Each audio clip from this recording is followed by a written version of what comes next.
जब venom the last dance का पहला ट्रेलर हमारे सामने आया तो मैंने अपने चैनल पर कई ब्रेकडाउन, थ्योरीज और कई डिटेल्स के थ्रू आपको जबरदस्त वेनम स्टोरीज के बारे में बताया था, जिससे आपको एक रफ आइडिया लग गया होगा कि इस कैरेक्टर की स्टोरी में कितना दम है। प्लस वेनम फैंस का फेवरेट है। वेनम की पिछली दोनों मूवी माइल्ड रिव्यूज होने के बावजूद भी फैंस के बीच खूब चली। अब जब मैंने वेनम द लास्ट डांस देख लिया है तो मुझे समझ नहीं आ रहा कि एक कैरेक्टर जिसका पोटेंशियल बहुत है और उसको फैंस बहुत प्यार करते हैं, तब भी फिल्म मेकर्स उसके साथ ऐसा ट्रीटमेंट क्यों कर रहे हैं। Venom the last dance release हो चुकी है, जहां मूवी में जान तो थी, पर ऐसा बहुत जगह फील हो रहा था कि मूवी को ऐसे डायरेक्टर को नहीं देना चाहिए जो पहली बार डायरेक्ट करने जा रहा हो। वेनम 1 एक अच्छी स्टोरी थी और Venom let there be carnage एक ठीक ठाक सीक्वल थी, और अभी वेनम द लास्ट डांस एक ठीक कंक्लूजन है वेनम ट्रिलॉजी का।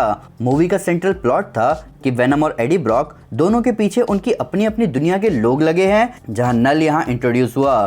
थीम की बात करें तो कहीं ना कहीं मैं ओवरथिंक कर रहा हूं, पर थीम मुझे यहाँ लगा अपने आप को ओपन रखना पॉसिबिलिटीज के लिए। यहाँ एक फैमिली दिखाई जाती है जो कि बहुत खुशी खुशी एरिया 51 देखने जा रहे हैं। उसके बर्बाद होने से पहले इस फैमिली के मेंबर्स की सोच बदलती है मूवी के अंत में, तो मूवी में दम था। और जब बात हो रही है फैमिली की तो यहाँ एडी और वेनम का फैमिली को लेकर भी डिस्कशन हुआ, पर उस पर आगे कुछ हुआ नहीं। सबसे पहले डायरेक्शन और राइटिंग की बात करते हैं। मूवी को लिखा है केली मार्शल ने एडी ब्रॉक का रोल प्ले करने वाले टॉम हार्डी के साथ मिलकर। केली मार्शल पहली वेनम मूवी की 3 राइटर्स में से एक थी और दूसरी मूवी की सोलो राइटर थी। और राइटिंग का यहाँ पंगा है, मूवी की स्टोरी हर तरफ भाग रही थी। स्ट्रिकलैंड और इंपीरियम के साइंटिस्ट का मेन एम था एडी को पकड़ना, जिसमें वो लोग कामयाब हो गए। तो फिर इसके बाद तो कोई प्रॉब्लम नहीं आनी चाहिए थी। पैट्रिक मिलिगन किसकी साइड है क्लियर नहीं हो रहा था। वो कॉमिक बुक का इंपॉर्टेंट कैरेक्टर है जिसको खत्म कर दिया गया। पहली मूवी में सिम्बायोट और होस्ट का जुड़ना इतना सिंपल था नहीं जितनी सिंपल यहाँ ये चीज हो चुकी थी। हालांकि अगर कॉमेडी और इमोशनल साइड की बात करें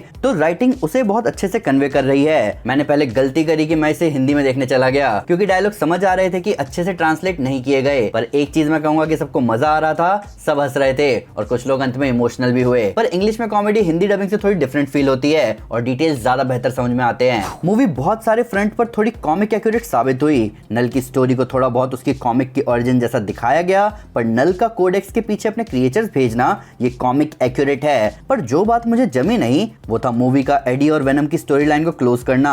यहाँ कोई पॉसिबिलिटीज फ्यूचर को लेकर नहीं रखी गई, जो कि सोचने पर आपको मजबूर करता है कि आगे फिर नल को कैसे लाया जाएगा। डायरेक्शन की बात करें तो मूवी को डायरेक्ट किया है केली मार्शल ने ही। ये उनका डायरेक्टोरियल डेब्यू था और उनका डायरेक्शन कहीं ना कहीं मूवी को सुपर हीरो या एंटी हीरो मूवी कम और एलियन मूवी की तरफ ज्यादा पॉइंट करवा रहा था। अब ये ऑप्शन डायरेक्टर के हाथ में ही होता है कि मूवी सामने कैसे लाई जाए। मूवी में फैमिली का एलियन को लेकर क्यूरियस होना, पूरा डॉक्टर पेन वाला पार्ट जहां वो एलियंस और नासा को लेकर खुश रहती है, ये सब फोकस ले जा रहा था इस बात पर कि ये मूवी लीथल प्रोटेक्टर वेनम के एडवेंचर की कम और एलियंस को लेकर अपना दिमाग खुले रखने पर ज्यादा है। ऊपर से मूवी का आखिरी हिस्सा थोड़ा रश्ड लगा, जो कि डायरेक्शन वाइज थोड़ा संभालने की कोशिश की गई है। बात करते हैं एक्शन की। इस मूवी में पिछली दोनों मूवी से ज्यादा एक्शन था। ये बात शुरू में इस्टेब्लिश कर दी जाती है, जहां एडी और वेनम मिलकर फाइटिंग डॉग्स को आजाद करवाते हैं। जिसके बाद बीच में जहां स्ट्रिकलैंड और जेनोफेज एडी के पीछे आए, वो पार्ट भी अच्छा था।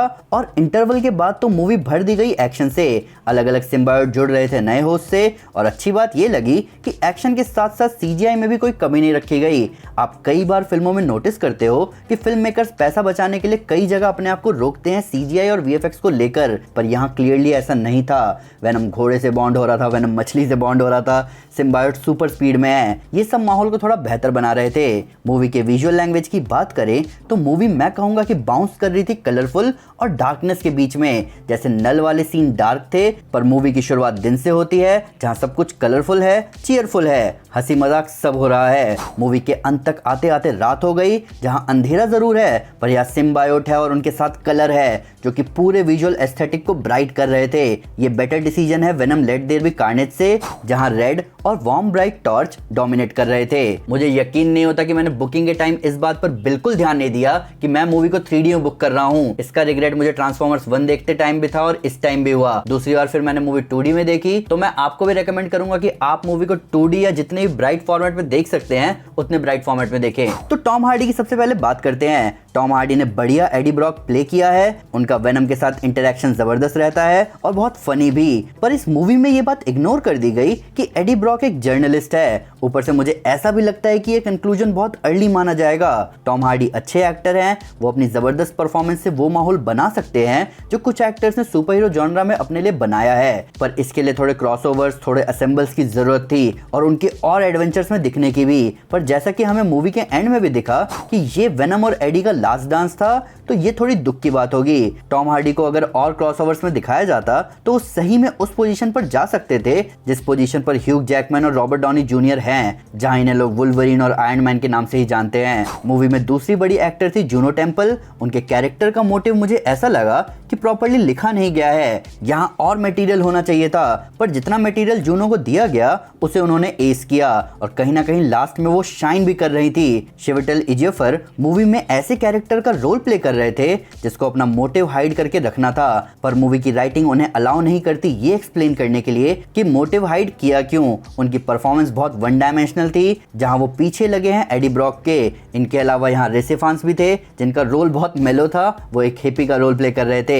अब उनके लेवल का एक्टर कई तरीके से यूज किया जा सकता है मूवी में, पर उन्होंने तब भी बहुत ऑन पॉइंट रखी अपनी परफॉर्मेंस। अब एक बार सोच के देखो कि मूवी की मेन कास्ट ब्रिटिश थी जो कि प्ले कर रहे थे मूवी में अमेरिकन लोगों को, वो भी ऐसे वैसे नहीं। एक बंदा जर्नलिस्ट है, एक बंदा हिप्पी है और एक बंदा सोल्जर है। तो ये बात मूवी में नोटिस होती है जो कि कहीं ना कहीं इनकी परफॉर्मेंस को थोड़ा फनी बनाती है। एंडी सर्किस ने नल को बड़ी आवाज दी है, उनसे खतरा महसूस होता है और पता चलता है कि आगे जब ये कैरेक्टर दिखेगा तो उसके इंटरेक्शन दूसरे कैरेक्टर्स के साथ जबरदस्त होंगे।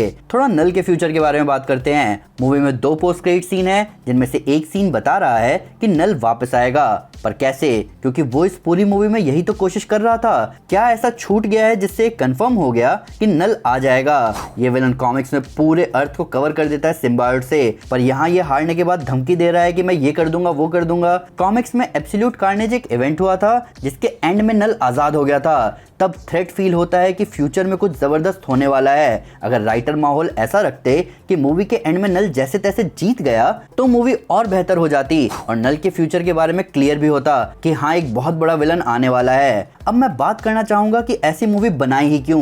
मैंने वीडियो की शुरुआत में आपको बताया है कि वेनम को फैंस बहुत पसंद करते हैं। इसका प्रूफ है पिछली दोनों मूवी के ओपनिंग बॉक्स ऑफिस जो कि अपने एक्सपेक्टेशन से बेहतर निकले थे। तो क्या इस बात को फिल्म मेकर्स फॉर ग्रांटेड ले रहे हैं जो उन्होंने वापस उसी राइटर को मूवी दे दी लिखने के लिए जिसने पिछली मूवी को अजीब लिखा था? Venom let there be carnage के स्क्रीन प्ले को हेवीली क्रिटिसाइज किया गया था, तो फिर वेनम द लास्ट डांस के लिए राइटर को चेंज क्यों नहीं किया गया? सिर्फ इसीलिए कि वेनम फेमस कैरेक्टर है और उस पर कुछ भी बनाकर ऑडियंस को दे सकते हैं। मैं मानता हूं कि कुछ कैरेक्टर्स ए लिस्ट होते हैं जिन पर आप जो भी मूवी बना दो कहीं ना कहीं चली जाते हैं, पर एक मूवी जो कि कंक्लूजन है कैरेक्टर का, उसे माइल्ड ट्रीटमेंट देना कितना सही है। अपने ही देश में इस मूवी की ओपनिंग अच्छी हुई है, जहां मैं ये कहना चाहूंगा कि ये पिछली मूवी से बेहतर थी, पर मैं ये भी कहूंगा कि वेनम जैसा कैरेक्टर ऐसे ट्रीटमेंट डिजर्व नहीं करता। ऊपर से ऐसा मुझे ही लगा या आपको एंड क्रेडिट्स थोड़े से लंबे लगे, जिसके बाद पोस्ट क्रेडिट सीन थोड़ा फनी जरूर था। पर आपका क्या कहना है इस बारे में प्लीज हमें कमेंट पे जरूर बताएं। हो सके तो एक छोटा सा डिटेल रिव्यू भी दे। वीडियो को लाइक करना ना भूलें और चैनल को सब्सक्राइब करना भी।